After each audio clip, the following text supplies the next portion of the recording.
The Ministry of Administration and Digitization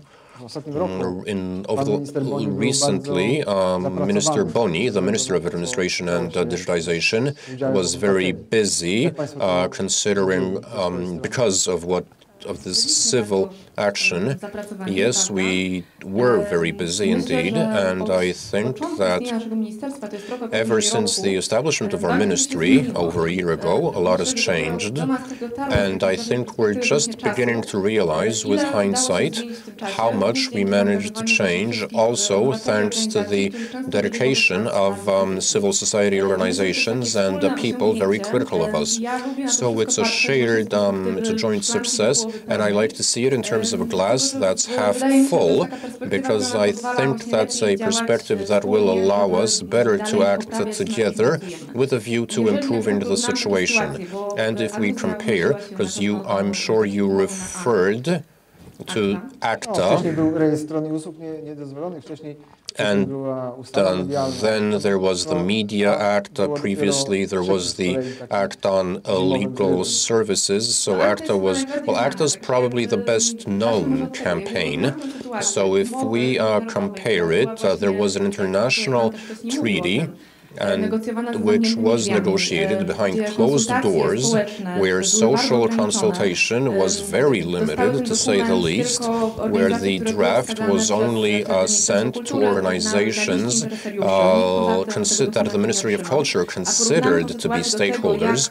And if we compare that with the consultation process, so is this the official version? Because we're not entirely sure. So was this really the case? That's the way I see it. Personally, I am not speaking on behalf of the ministry here. I'm speaking as an individual. So if we consider that, compare that with the next regulation, where Poland was one of the first, if not the first, country to disclose this document, and it submitted it to open social consultation where anybody could speak out on the ministry's website or on the Mam Zdanie, I have a say, or my opinion website, which we often rely on. So it was different, and it affected the way we behave on the international stage. Minister Boni himself said that it's different when he knows he's going to an international conference with a government mandate, which is important, but also mandated by the people who, for instance, oppose applying these regulations to the internet. So you see advantages coming, some advantages. No, it's all very beneficial, and we believe that there will be more benefits in the future, benefits for both parties. And I personally believe that a lot is changing for the better, and things are becoming more open. This is a gradual process, but a lot has happened over the last year, and I think that anyone can see it. And you can't have open consultations if the people don't know they're open. So if we, as the ministry, decide to have an open consultation process on all documents, which is what we're doing, then that consultation will be open only if the people know that consultations are being held. So the ministry now consults all documents in an entirely open way. But, and you'll excuse me for this digression, I know that we have in this room a citizen who tried to set up a meeting at the Ministry of Administration and Digitization, but was told he could not take part as a representative of an NGO because this meeting held by the Ministry of Administration and Digitization was for experts only. And knowing Zenon, I know that he's an expert on freedom of information, but he couldn't get invited to attend this meeting. So there are different procedures, different ways, I suppose, of holding these meetings at the Ministry of Administration. Well, no, the purpose of our open consultation process is, among others, to get better decision-making, better lawmaking at the ministry, and we have a number of tools that we use. One of these tools is the open consultation process, where anybody can have a say, but often we need to talk in a smaller group of experts, and that group, that session, will not be open to everyone when discussing specific topics where we want to, but this is exactly what the Ministry of Culture and National Heritage did when asking its nominated experts to consult.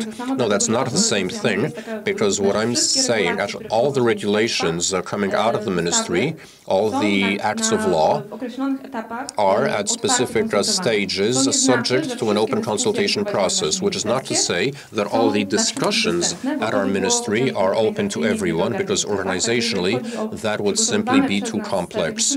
So these strategic documents, the acts of law and so on, the bills, are subject to open consultation, but not every meeting, expert meeting, or stakeholder meeting, or citizen meeting is open to the public, because we feel that it would not be conducive, wouldn't help the discussion, and might be too complex organizationally. So there are various instruments, various procedures to be used at different stages in order for lawmaking and decision-making to be better. I had the pleasure to co-chair a workshop held at the Ministry of Administration and Digitization. I did my bit. I left you with a report, but I don't know what came next. So can you tell me what the follow-up to these workshops was? Did anything happen? Is this being used in any way? The ministers said that there are situations where we in government, or you in government, actually, sometimes we fight the government, but that's a different story. So what's it look like at the ministry, at your ministry? Briefly, let me say, because perhaps not all of you are aware of this, after the entire ACTA discussion, which I believe taught a lot of people that it's worth talking about things that the administration doesn't always understand as well as the people do. So we organized a Freedom Congress online, where at various workshops we had social experts along with representatives of ministries working on subjects that we considered important. We had 5 groups. One of them was on copyright, one was on business models, there was a group on, 2 groups on consultation, and a group on personal data or privacy. So we had a couple of groups working for several months on drafting recommendations in this field. And these recommendations were then printed in reports that were made publicly available, so everyone could comment on what the experts came up with.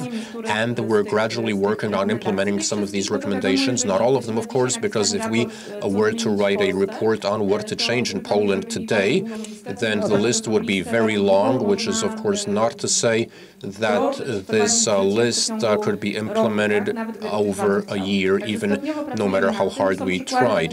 So we're still working, and there are things that have been implemented already. There is, for instance, a compromise format on cookies, an agreement on cookies. There's also a thing on data retention, a compromise. There's a consultation code that Minister Gowin mentioned that was developed by a group of social experts. Grażyna Kopińska was a member of that group, and gradually we're trying to implement that in government. I said gradually because I agree with the minister that while regulations are also important, so is organizational culture, and that has to change for openness and dialogue to be possible. And so it's both sides of the table, in a sense. And I don't want to summarize everything, but we will be saying more at the next session of the Freedom Congress online on February 13th. It's an open meeting. Everybody's invited. We have a large, huge room, and everybody can take part. Will Minister Boni be back from vacation by then? Yes, he's coming back on Monday. It's a pity he couldn't make it today. Yes, he was sorry he couldn't make it. Thank you very much, Director, then. And now I'd like to... Dziękuję uprzejmie i za rozmowę.